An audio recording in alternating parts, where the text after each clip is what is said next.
And children, आज की कक्षा में आप अपनी पुस्तक व्याकरण दीपिका से एक नया पाठ पढ़ेंगे। इस पाठ का नाम है अनेक के लिए एक शब्द यानी वन वर्ड सब्स्टिट्यूशन। यह पाठ संख्या 16 यानी 16 में दिया गया है। आइए अब हम जानते हैं कि ये वन वर्ड सब्स्टिट्यूशन क्या है और इसे कैसे समझेंगे।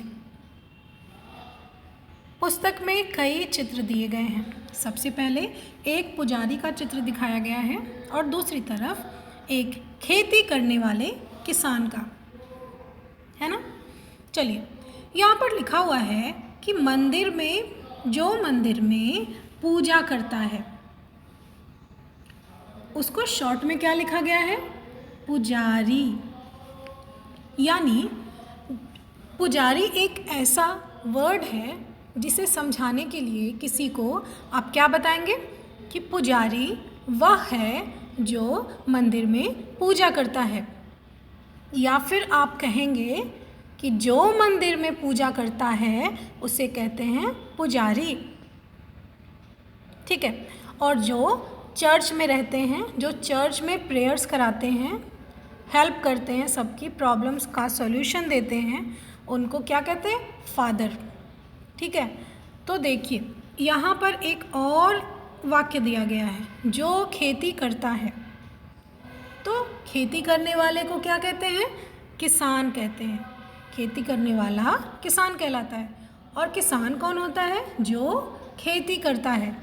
इस प्रकार ऐसे बहुत सारे शब्द हैं जो एक वर्ड हैं, एक शब्द में दिए गए हैं लेकिन उनका मतलब यदि उन्हें आप किसी को बताते हैं तो वह एक वाक्य का रूप ले लेता है। बिना उस वाक्य को बताए सामने वाला नहीं समझ पाएगा कि आप किसके बारे में बात कर रहे हैं, यदि उस भाषा का वो जानकार नहीं होगा उस स्थिति में। तो चलिए बच्चों, इसी प्रकार एक और चित्र दिया गया है। इस चित्र में क्या दिखाया गया है कि जो चिकित्सा करता है उसे हम एक शब्द में क्या कहेंगे? उसे हम एक शब्द में कहेंगे चिकित्सक। दूसरी तरफ जो देश की रक्षा करता है उसे हम एक शब्द में क्या कहेंगे?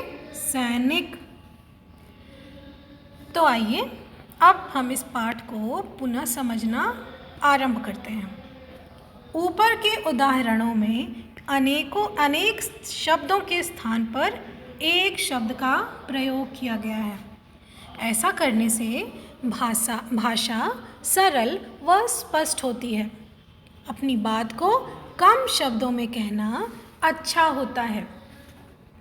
तो बच्चों, आप सभी को यह प्रयास करना चाहिए कि आप अपनी बात कहें, लेकिन आप जितना ज़्यादा कम शब्द का प्रयोग करेंगे, जितनी कम शब्दों में आप सामने वाले को अपनी बात समझा देंगे, तो यह समझा जाएगा कि आप उस भाषा के अच्छे खासे जानकार हैं। लेकिन जो भाषा का अच्छा जानकार नहीं होगा, वो अनेक शब्दों के लिए एक शब्द जैसी जो शैली है ना, शब्द, उनको वो यूज़ कर ही नहीं पाएगा। उसे पता ही नहीं है कि जो खेती करता है उसे क्या कहते हैं, तो वो कैसे बोलेगा।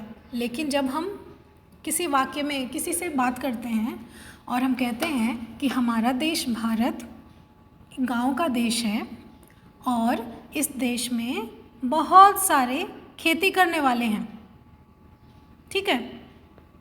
आप देखिए यह वाक्य कैसा लग रहा है। तो ये वाक्य कौन कहता है? ये वाक्य मदन रोहन से कहता है। अब रोहन इस बात को पुनः दोहराता है। रोहन कहता है हमारा देश एक गांव का देश है और यहाँ पर बहुत सारे किसान रहते हैं। मदन क्या कहता है? बहुत सारे खेती करने वाले रहते हैं। और रोहन ने क्या कहा? किसान रहते हैं। तो किसकी भाषा आपको ज़्यादा अलंकृत दिखाई दी? किसकी भाषा ज़्यादा सुंदर लग रही है? ऑफ कोर्स रोहन की। तो इसीलिए कहा गया है कि अनेक शब्दों के लिए एक शब्द का प्रयोग करना भाषा को सुसज्जित करता है। आपको कम बोलने की आवश्यकता होती है। जब आप कम बोलोगे तो आपकी एनर्जी सेव रहेगी, कम लॉस होगी, ठीक है ना।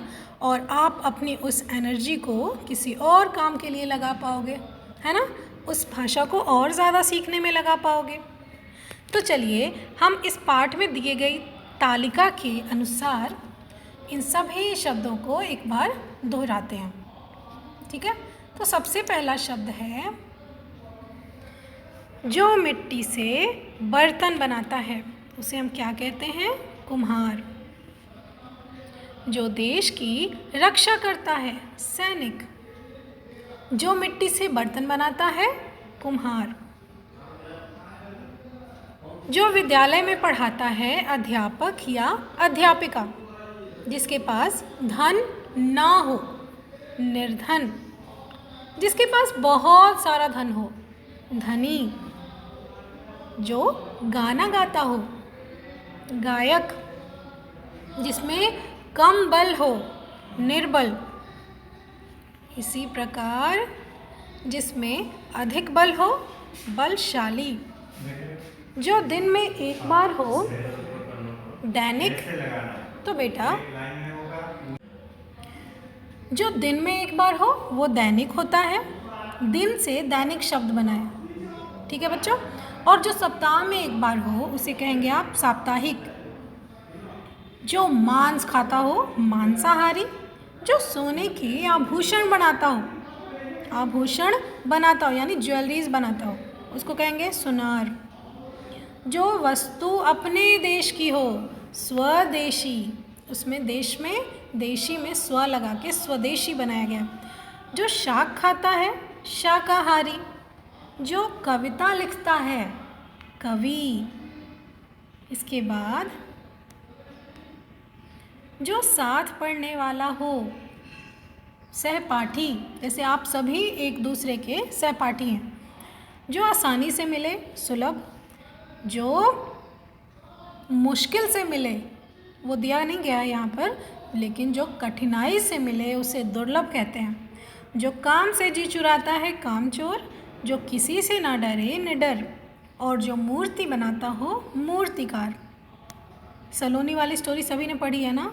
उसमें उसकी माँ क्या करती है? मूर्तियाँ बनाती है। तो उसकी माँ को क्या कहेंगे आप? मूर्तिकार कहेंगे।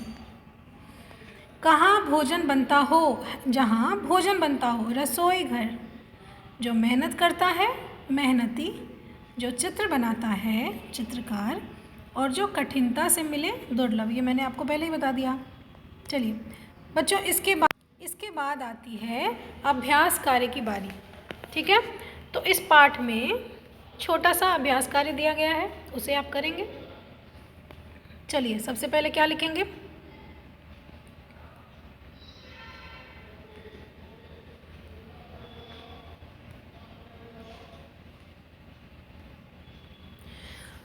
सही जोड़े बनाओ। तो सही जोड़े बनाने में क्या करना है हमें? सही जोड़े बनाने में के लिए हमें पहले अनेक शब्दों को पढ़ना है, फिर ढूंढना है उनके लिए दिए गए एक शब्द। सबसे पहला शब्द है जो गाना गाता हो, उसे क्या कहेंगे? गायक। जो मूर्ति बनाता हो, मूर्तिकार। जो किसी से न डरता हो, निडर। जो आसानी से मिलता हो, सुलभ। और जो सप्ताह में एक बार हो, साप्ताहिक। जैसे आपकी साप्ताहिक टेस्ट होती है ना, परीक्षा, तो उसको आप जो हफ्ते में एक बार होती है, इसलिए उसे आप साप्ताहिक कहेंगे। कोष्ठक से साप्ताहिक को बच्चों वीकली भी कहते हैं। कोष्ठक से सही शब्द चुनकर खाली स्थान भरो। अब कब प्रश्न में क्या दिया गया है? माँ ब्लैंक में खाना बनाती है। तो माँ बैठक में तो खाना नहीं बनाएगी ना, रसोई घर में खाना बना रही है। अब प्रश्न ख में है खाली स्थान। बच्चे परीक्षा में सफल होते हैं। मेहनती बच्चे परीक्षा में सफल होते हैं। प्रश्न ग है मूर्तिकार ने बहुत सुंदर चित्र बनाए। क्या ऐसा होगा बच्चों? मूर्तिकार तो मूर्ति बनाता है ना, तो ये हो जाएगा गलत। होगा सही, चित्रकार ने बहुत सुंदर चित्र बनाए। अब कुम्हार अच्छे गहने बनाता है। ना ना ना ना, कुम्हार तो मिट्टी के बर्तन बनाता है ना। तो ये भी गलत है। सुनार अच्छे गहने बनाता है। अब मोहन मेरा निर्बल है, ये तो कहीं से मैच नहीं कर रहा है, तो आप लिखेंगे मोहन मेरा सहपाठी है क्योंकि वो मेरे साथ पढ़ता है।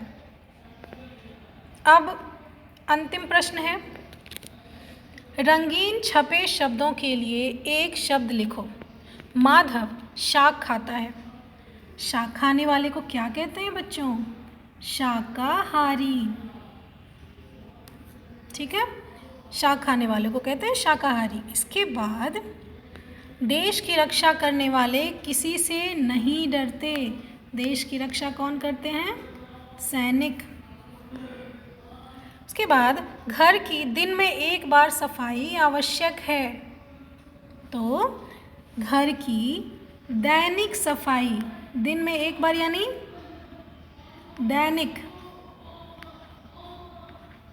दैनिक सफाई आवश्यक है। इसके बाद गांधी जी ने अपने देश की वस्तुओं के प्रयोग का महत्व बताया। ठीक है, तो गांधी जी ने स्वदेशी वस्तुओं के प्रयोग का महत्व बताया। इसके बाद एक क्रियाकलाप दिया गया है आपको। तुम्हारे दैनिक जीवन में जो तुम्हारी सहायता करते हैं उनके नाम लिखकर चित्र चिपकाओ। जैसे जो डाक बांटता है डाकिया, जो इलाज करता है चिकित्सक, जो कपड़े धोता है धोबी। इस प्रकार बच्चों यह एक्टिविटी आपको करनी है। तो चलिए आज की कक्षा में हमने पाठ 16 समाप्त कर लिया। अगले सेशन में, अगली कक्षा में हम पढ़ेंगे पाठ 17 अनेकार्थक शब्द, होमोनाइम्स। ठीक है, तो आज के लिए बस इतना ही। जय हिंद चिल्ड्रन।